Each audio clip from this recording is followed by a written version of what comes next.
Hello guys, my name is Gavin, and this will be a tutorial on how to make a game where the player has to pick up several items around a map, and once they pick up all those items, the game is going to restart, or it's just going to, it's just going to restart, and it's also going to restart if the player loses all their health or if an enemy touches the player. Alright, I'm just going to get started. So let's right click on this light right here and hit X and delete, and right click on this camera and hit X and delete. Right click on this cube right here and hit X and delete.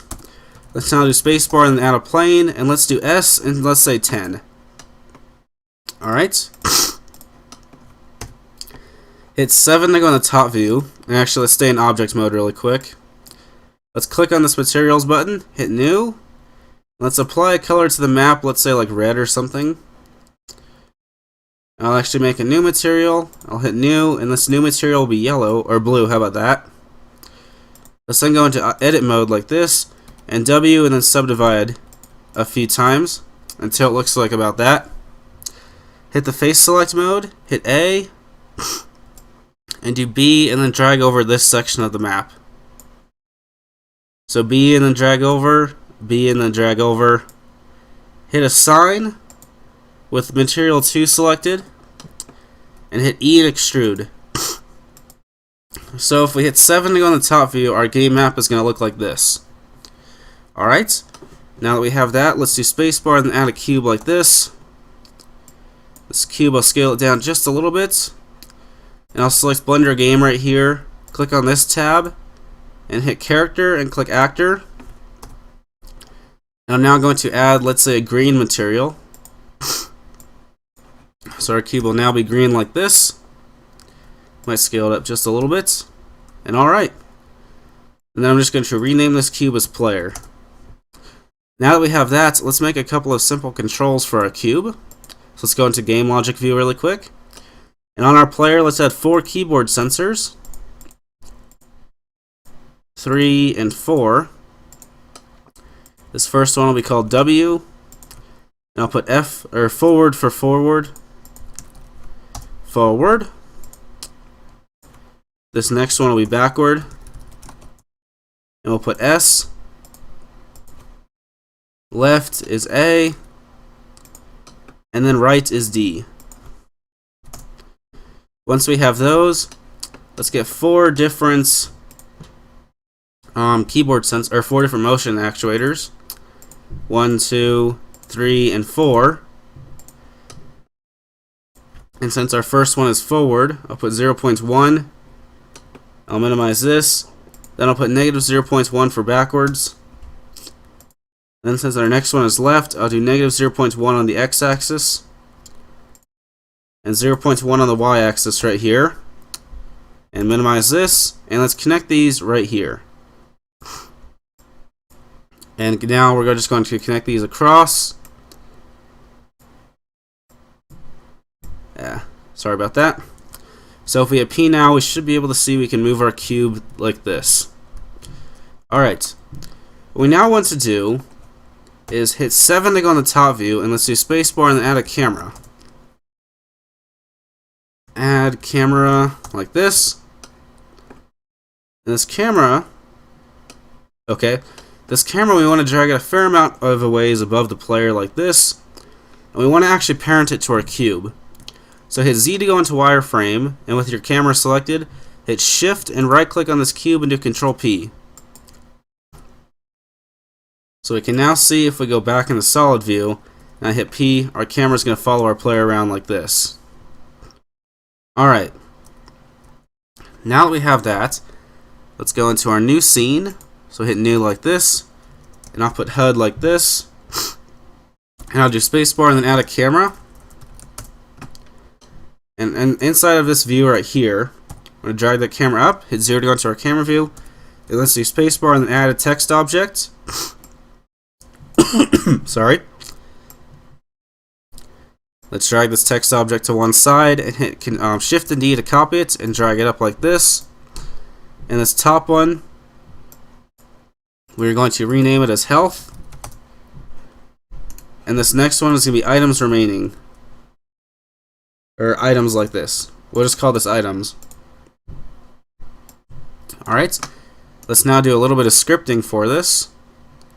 So let me drag out this panel, and let's do templates, Python, and then game logic simple. Delete the portion that I've highlighted, and hit Control and scroll up on your mouse to make your text larger, and rename this to script.py like this. And I'll now drag this an always sensor right here, and a Python controller right here. Next, let's add two different message sensors. This first message sensor will be called pickup. So if we picked up one of the items in the game, pick up like that. And so we're going to send the message, let's say pickup. Alright, once we have that, the other message sensor will be called health, and the subject will be health as well. Alright, connect those to your Python controller, and we're going to define those within our script right here. So let's do health is going to equal controller.sensors health, and then pickup is going to equal controller.sensors pickup. Alright, now that we have that, what we're going to do is we're just going to use the game properties on one object for this. So on your bottom object, or the one that has the script connected to it, add two different integer game properties, one called health and the other called items. For the items one, let's put 3, and for the health, let's put 100. Hit these eyes right here and do under game, and then do game, and then show debug properties. So if we hit P, we should see them in the corner. And what we're going to do is have if health.positive. So if our player takes some damage, positive. We're going to do own health is going to minus equal, let's say 20. And if let's see, pickup.positive. I want this P to be lowercase up here. Positive, we're going to have own items is going to minus equal 1. Now, when we have this, alright, I'm actually just going to check the console really quick to make sure it's okay. Everything looks good. Alright. Let's now have these text objects display the messages that we want. So, what I'm going to do is import the scene. bg.logic.get current scene like this, and I'm going to right click this top object, and this top object is labeled as health. I'll actually call this health text. Now let's define health text within our script by doing health text is going to equal scene.objects health text. Below this now, what we're going to do is have health text.text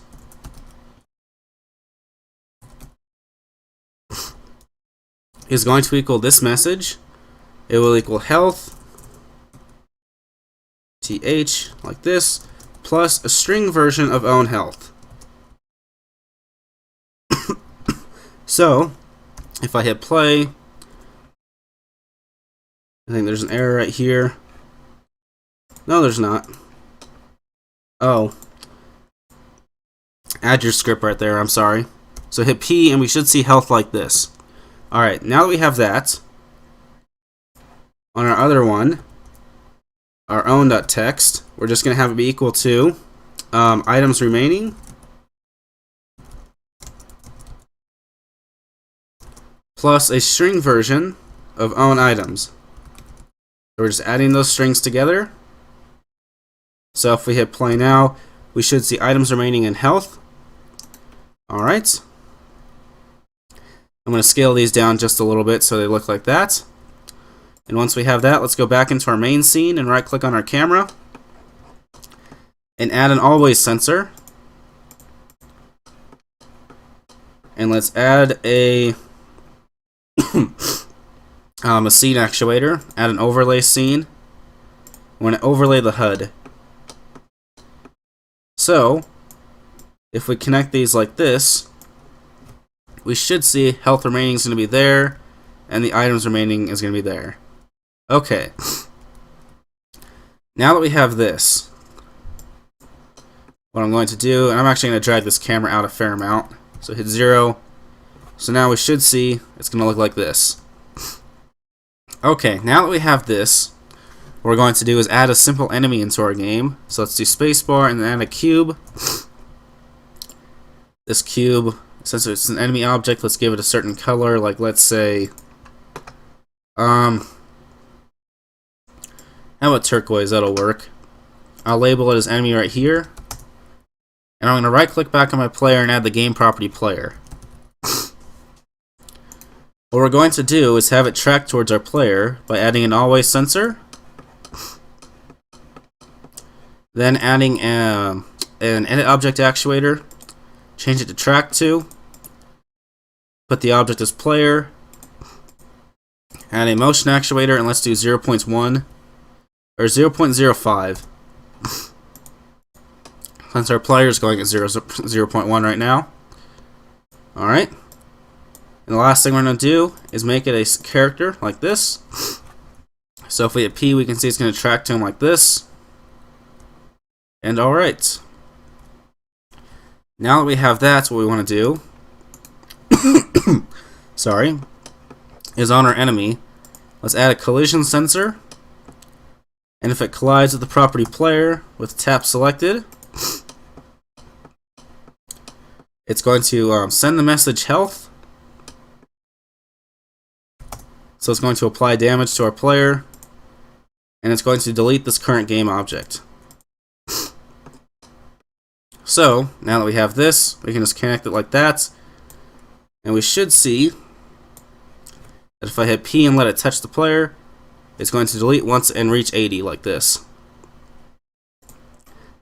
Now, something that we can do is I'm just going to add 5 enemies into the game. Is you'll notice that once the health reaches 0, it doesn't actually restart the game. So what we can do is inside of our script, let's have if own items is equal to 0 or own health is equal to 0. We're just going to have bg.logic.restart game. Restart game like that. So if I hit P, actually we need to save this game first. So save it somewhere, and we see if we hit P now, it's just going to restart once it reaches 0. Alright, let's now make the items that the player can pick up in the game by doing spacebar and then add a cube. This cube will be item. We'll just label it like that. And the color will be yellow. Alright.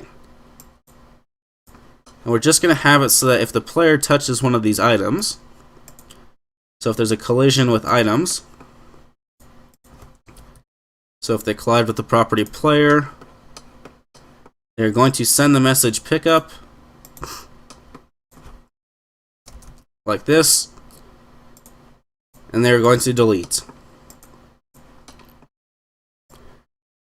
So we should see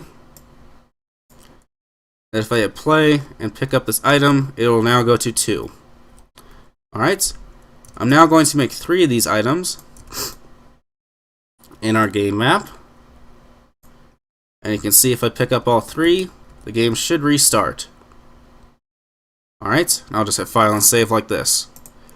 Alright, so that's how you make a game with items as well as enemies with some Python and the Blender game engine. I hope you found this useful. And thanks for watching, guys.